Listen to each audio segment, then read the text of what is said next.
Alright guys, welcome back to ErebosGamingHD. So, we had George Foreman in the last fight. Today we've got Vladimir Klitschko. Now, we fought Vitaly Klitschko a couple of fights back, but I expect this to be a much more difficult fight. We're starting the fight in round 4. It's slightly longer this fight. I didn't want to sort of cut out too much because it's actually quite an interesting fight, or it was to do anyway.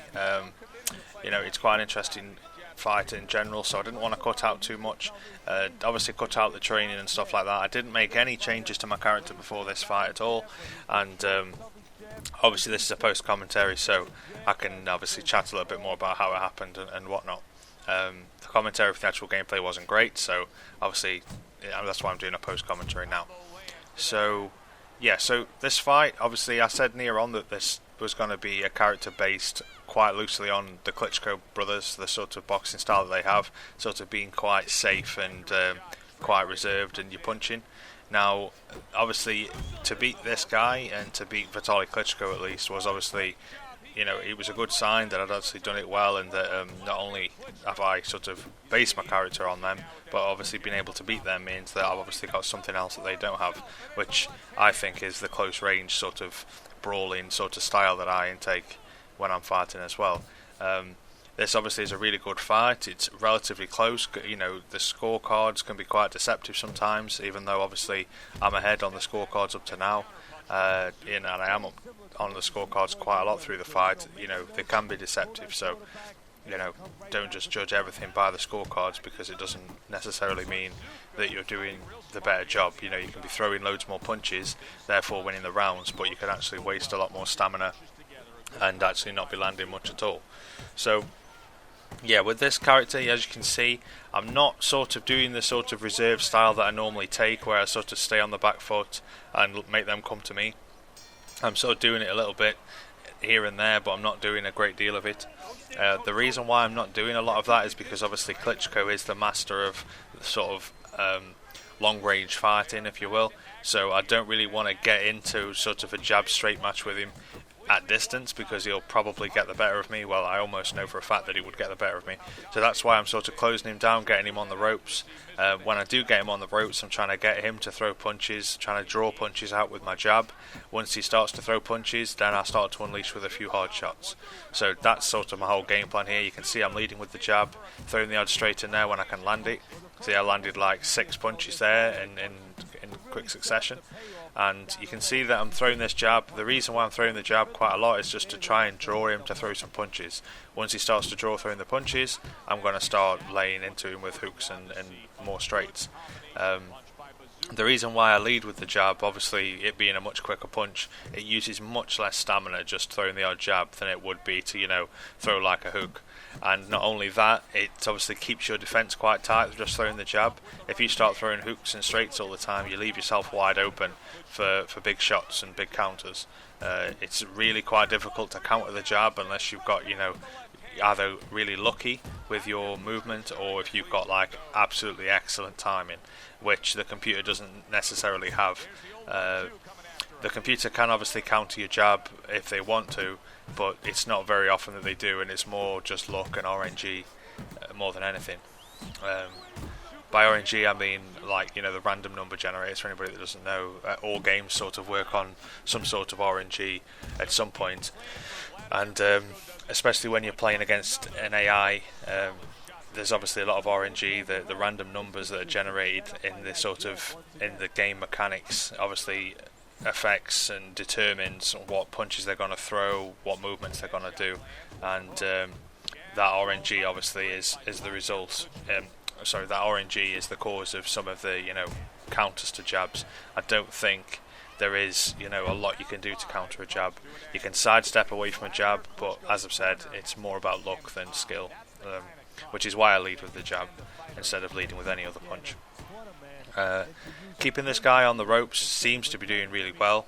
He's a big guy and his main power comes from jabs and straights, so by getting him on the ropes I'm taking all that power away, and because my reach is slightly shorter, my jabs and straights, I don't need to move back as far to get the full potential out of my punches, whereas he needs to be much further away from me to get the full power in his punches, get the full sting. So if I have his back to the ropes, he can't move back far enough to actually land the good jab straights from a distance, whereas I can, sort of this distance that I'm at now, if I throw like a jab straight, I get full sort of sting in the punch, whereas if he was to throw the same punches from that range, he probably wouldn't get as much bang for his buck, if you will, because he isn't getting the full extension on the punch, which is something I wanted to talk about in this video slightly, and it's a good fight to bring it up, and it is about landing the punches at the right range is going to make your punches more effective, which is why you can find that you can have a round and you can think, I've landed loads more punches than the other guy, I haven't been hit as much as the other guy, but for some reason you don't recover a lot, and for some reason you tend to be coming off worse. And the reason is because you need to be the right distance from them. If you're throwing hooks, you need to be just the right distance to land, but you still get the full extension on the arm. You need to make sure that your jab's got the full extension and your straight's got the full extension to get the most power out of your punches, and that's going to make your stamina and your health much better preserved, and you're not going to run out of stamina as easily if you're connecting. So as you can see, with this style that I've done, I've got his health really quite low. My health is much higher than his. My stamina, I'd say, is probably about the same, if not marginally lower, which is expected because I'm throwing a lot of punches. And you see there, he caught me with a brilliant shot. Really fortunately for me, it was near the end of the round, so luckily I'm able to survive. But some of them shots that he was doing was just insane that he was catching me with there. I could quite easily have gone down. And that eye, that cut on his eye is just really, really big. And I think without that cut, this could have been a real big turning point in the fight if he didn't have that cut. It's just one of those things. If he didn't have that cut and I'd have got caught like that, you see what I'm doing. I've got into like a bit of a defensive shell here. I'm being a lot more cautious and I'm just sort of staying on the back foot and not letting him sort of come forward. But then I realised that it is a bit of RNG and it is just a little bit of luck. And if he's coming in and he caught me with that shot, then it's probably just a little bit of luck, really. So I sort of revert back to what was working previously. I didn't want to sort of end up getting on the back foot constantly and then ended up losing by a late knockout or something by getting gassed out. So I just thought I'll carry on, go for the knockout and hope for the best. So it was just one of the things, when you get sort of stunned like that, you have to be careful. You don't want to rush in and do something. You have to think about it, think what you did wrong. And I thought about what I did wrong, and it wasn't a great deal. I think it was just one of them lucky shots that puts you on a stun, and there wasn't a great deal I could do about it. So it wasn't as though I was leaving myself ridiculously wide open. Although looking back at it now, it does look as though I am actually leaving myself quite open, especially when I'm up close, you see, throwing these sort of wild shots. But then again, with Klitschko, he hasn't got great close range punches anyway, so I can throw hooks and stuff when I'm at close range, and the odds are he won't capitalise by throwing hooks back. He doesn't throw that many hooks really, Klitschko. He throws the odd uppercut. He does throw the odd hook obviously, but he just doesn't throw a great deal of them. Not enough to sort of worry you when you're at close range. When you're close, he just tends to try and get away. Throws uppercuts and jabs and straights and just tries to get away from you, which is fairly standard really, you'd expect that. But if he was to throw a few more hooks and stuff, then yeah, it'd probably be a bit more difficult. But like I say, that eye is the main sort of factor in this fight. That eye, the damage I've done to that eye is just crazy.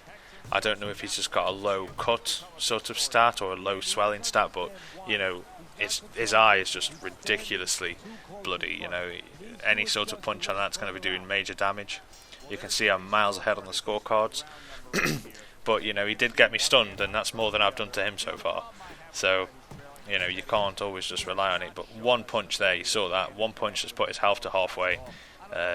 So basically that tells me that like 2 or 3 good straights and he's going to be on his back. So that's sort of what I'm going for now. You can see him throwing a lot of jab straight combos, just trying to I'm not trying to land with the jab. The landing with the jab's not even what I'm thinking of here.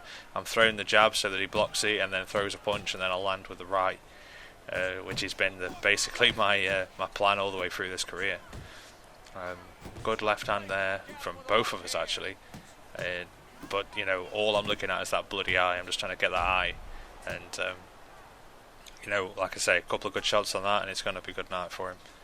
Coming up to round 9 now, and it's going well. It can potentially be a points win, but obviously, me, I'm always going for the knockout, especially when I've got this tools with the character. I've got no real excuse for winning on points at this stage, but we'll see how it goes.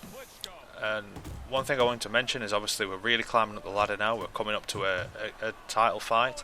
Now I'm not sure whether we're going to title the actual championship fights differently, or whether it'll just be a thumbnail that's different. But just be wary that if you are obviously watching the series, that obviously whatever episode it is that I'm fighting for the title, that it might be titled differently. Just to be aware, it probably won't be titled much differently. More than likely it'll just be the thumbnail. But I just thought I'd give everyone a heads up, in case you see a random Fight Night video and you don't think it's related to the series, because it obviously will be. The only Fight Night videos that we're doing now are this series. We sort of give up on the multiplayer side of things, seem to have done everything there that we can do. Like I say, I've beat people with Butterbean, and I've beat Isaac Frost online, and I've beat Isaac Frost in the game. There isn't a lot more I can do online, really.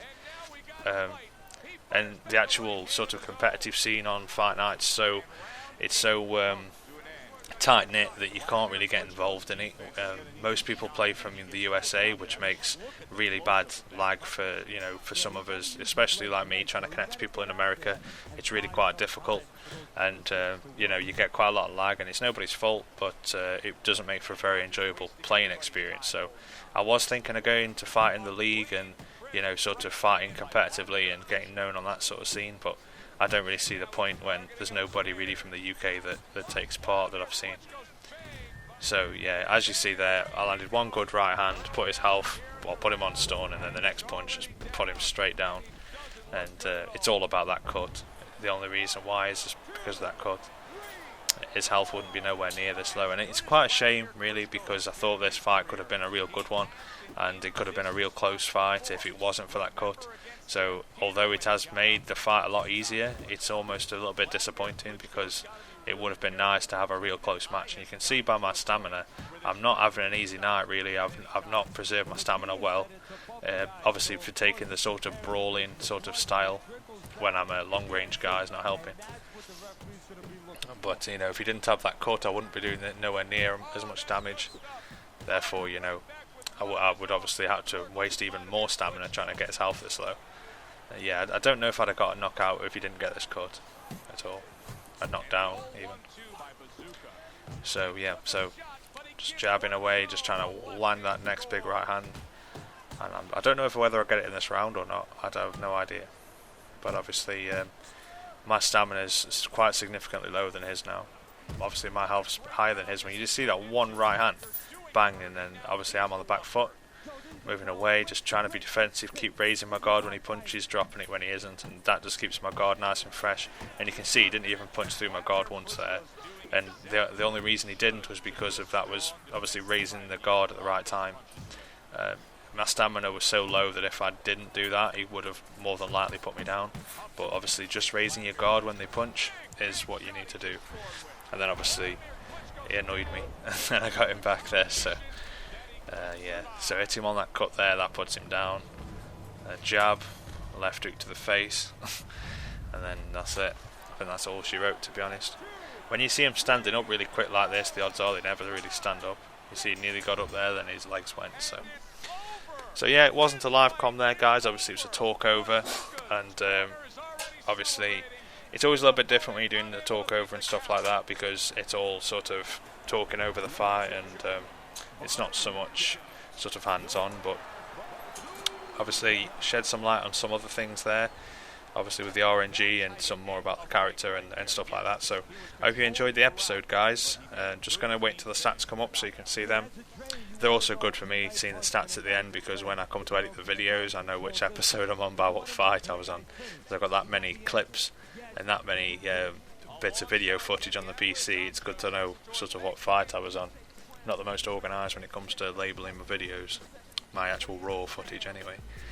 So yeah, so that was our 15th fight.